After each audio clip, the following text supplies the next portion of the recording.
बारूद के ढेर पे बैठी हुई दुनिया शोलों से हिफाजत का हुनर पूछ रही है। इमरान प्रतापगढ़ी राज्यसभा सांसद कांग्रेस पार्टी आज राज्यसभा में जब खड़े हुए तो उन्होंने नेता प्रतिपक्ष राहुल गांधी का सबसे पहले जिक्र किया। उन्होंने कहा कि राहुल गांधी ने कहा था कि भाजपा ने पूरे देश में नफरत का केरोसिन छिड़क दिया है। सच बात तो यह है, सिर्फ केरोसिन ही नहीं छिड़का है बल्कि आग भड़काने के लिए सरकार ने देश की मीडिया के हाथों में माचिस की तीलियां भी थमा दी हैं। 2021 को जमीयत की एक याचिका, जमीयत उलमा हिंद की एक याचिका की सुनवाई के दौरान मुख्य न्यायाधीश एनवी रमन्ना जी ने कहा था कि देश में मीडिया का एक वर्ग हर चीज को सांप्रदायिकता के पहलू से दिखाता है। टीवी स्क्रीन पर बेरोजगारों की बेरोजगारी पर बहस के लिए कोई जगह नहीं है, क्योंकि प्राइम टाइम पर लब जिहाद, थूक जिहाद, लैंड जिहाद, वोट जिहाद और यूपीएससी जिहाद जैसे शो बनाए जा रहे हैं। भारत के संविधान और अदालतों के इकबाल पर मीडिया की हनक का बुलडोजर चल रहा है। गलती सरकार कर रही है, लेकिन हैरत की बात तो यह है कि सवाल विपक्ष से पूछे जा रहे हैं। चैनल पर दिन भर हिंदू मुसलमान के शो बनाए जाते हैं, कार्यक्रम चलाए जाते हैं। लेकिन उन्हीं के मालिक जामा मस्जिद में इफ्तारी कर रहा होता है। चैनल के मालिक सेठ जी मुस्लिम देशों से गैस और तेल खरीद कर लाखों करोड़ों कमा रहे होते हैं, और इधर उन्हीं के चैनल पर मुसलमानों के खिलाफ शो चलाए जाते हैं, कार्यक्रम चलाए जाते हैं। एक सर्वदलीय कमेटी का गठन हो जिसका उद्देश्य सेंसरशिप नहीं बल्कि आने वाली नस्लों को मीडिया के जहर से बचाना हो। प्रेस काउंसिल और एनबीडीएसए को मजबूत किया जाए और देश तोड़ने वाले झूठे कंटेंट बनने बंद हो।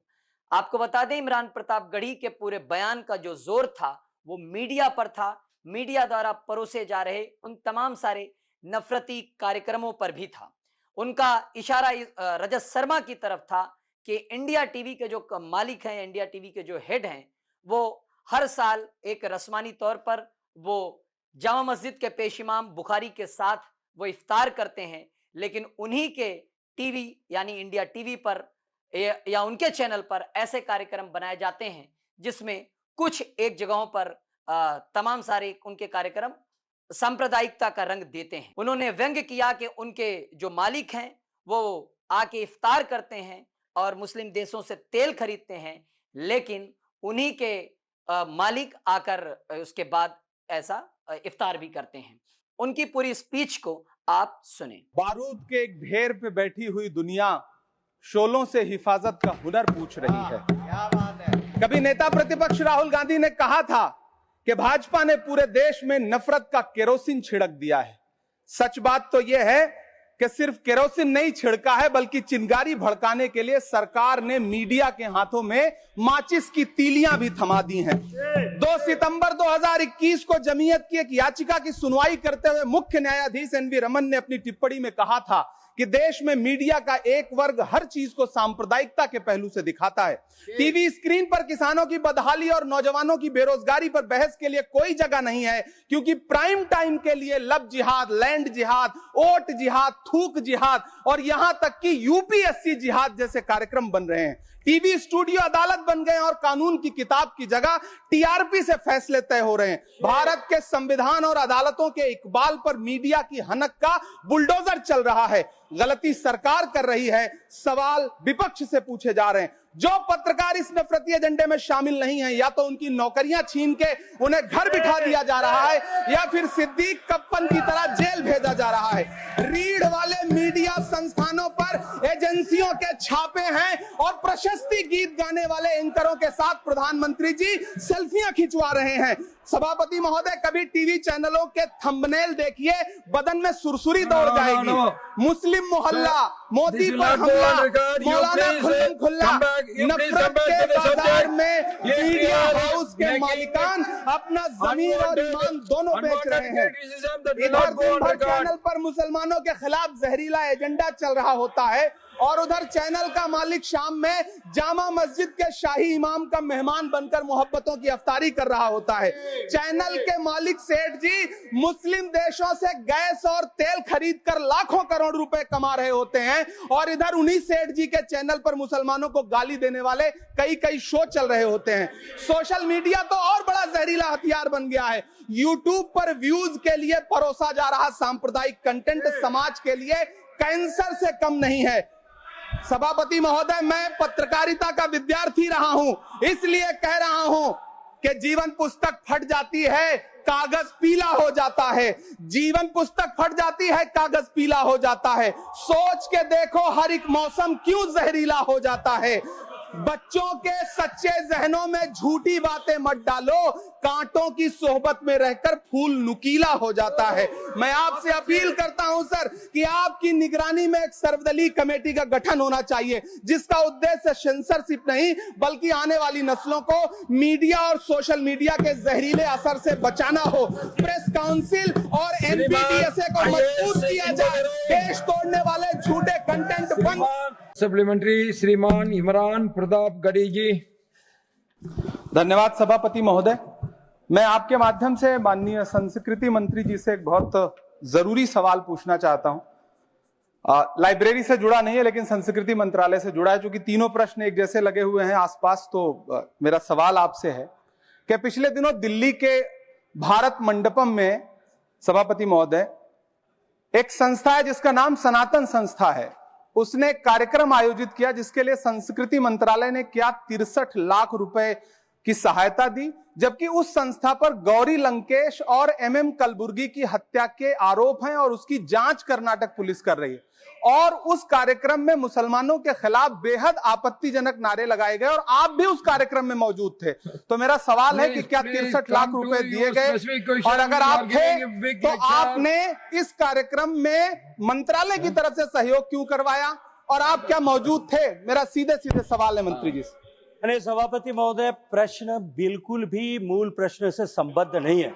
यदि माननीय सदस्य को इसके बारे में कुछ जानकारी चाहिए, वो अलग से इसके बारे में चर्चा करें, मैं उनको सारी जानकारी उसको दूंगा, लेकिन मूल प्रश्न से संबद्ध नहीं है, इसलिए मैं इसका उत्तर यहाँ नहीं कर। वहीं एक दिन पहले 0 आवर में भी इमरान प्रताप गढ़ी को रूरल डेवलपमेंट के मुद्दे पर बोलने का मौका मिला था। 5 मिनट का ही मौका मिला था।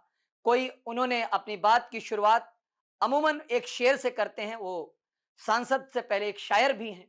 उन्होंने एक शेर से शुरुआत की, कोई फूल ना कोई खुशबू ना कोई रौनक, इस पे कांटों की जहालत नहीं देखी जाती।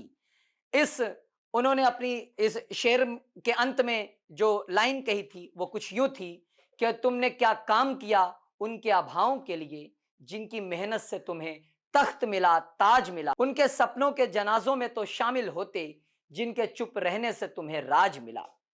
राज्यसभा सांसद इमरान प्रताप गढ़ी ने संसद में राज्यसभा में 0 आवर के दौरान ग्रामीण विकास और किसानों से जुड़े मुद्दों पर बातचीत में उन्होंने भागीदारी ली, उन्हें मौका मिला। इस दौरान सदन में केंद्रीय ग्रामीण मंत्री शिवराज सिंह चौहान भी मौजूद रहे। इमरान प्रताप गढ़ी ने मनरेगा और किसान से जुड़े मुद्दों पर जोर शोर से बात उठाई। उन्होंने ग्रामीण क्षेत्रों का जिक्र करते हुए कहा कि देश के गांव की परिकल्पना में प्यार था, अपनापन था, भाईचारा था। उन्होंने महात्मा गांधी का जिक्र करते हुए कहा कि जब गांधी जी ने गांव का सपना बुना था तो उसमें वो मोहब्बत थी जिसमें हर समय गांव के लोगों के एक दूसरे के साथ खड़े रहते थे। लेकिन 2014 के बाद जिस तरह से गांव में नफरत फैलाकर नफरत का विकास किया गया है वह अकाल्पनिक है, वह अकल्पनीय है।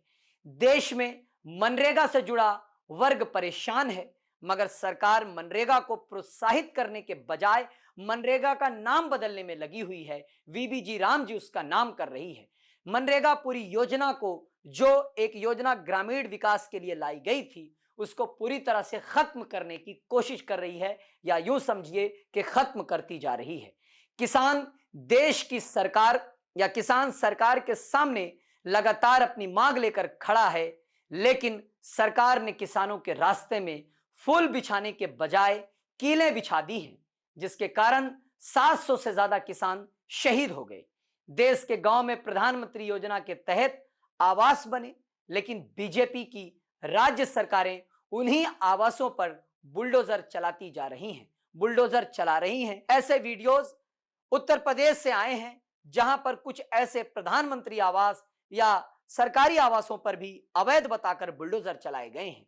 आज इस सरकार में गांव मूलभूत सुविधाओं से जूझ रहे हैं, इसी वजह से गांव खाली होते जा रहे हैं और लोग पलायन कर रहे हैं।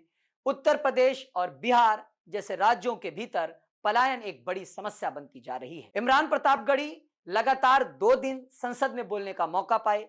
एक दिन पहले उन्होंने किसानों और नरेगा के मुद्दे पर बातचीत की, तो वहीं आज मीडिया, सोशल मीडिया और मीडिया के प्रारूप पर बातचीत की। उन्होंने अपने बयान के दौरान यह भी कहा, स्पीच के दौरान यह भी कहा कि मैं मान्यवर पत्रकारिता का छात्र रहा हूं, लेकिन पत्रकारिता के अपने आदाब होते हैं, अपने उसूल होते हैं, उनसे इतर आज की जो पत्रकारिता है वो नफरती एजेंडा चला रही है। इसलिए अब देश के भीतर ये सरकार और ये सदन की ये जिम्मेदारी है कि सेंसरशिप के बजाय उस पे पारदर्शिता आ सके, उसमें एक जरूरी बदलाव आ सके। इससे देश का नुकसान हो रहा है। इमरान प्रतापगढ़ी की इन दोनों दिनों की स्पीच पर आप क्या कुछ समझते हैं, आप क्या कुछ सोचते हैं? आप इस पर अपनी विचार जरूर रखें।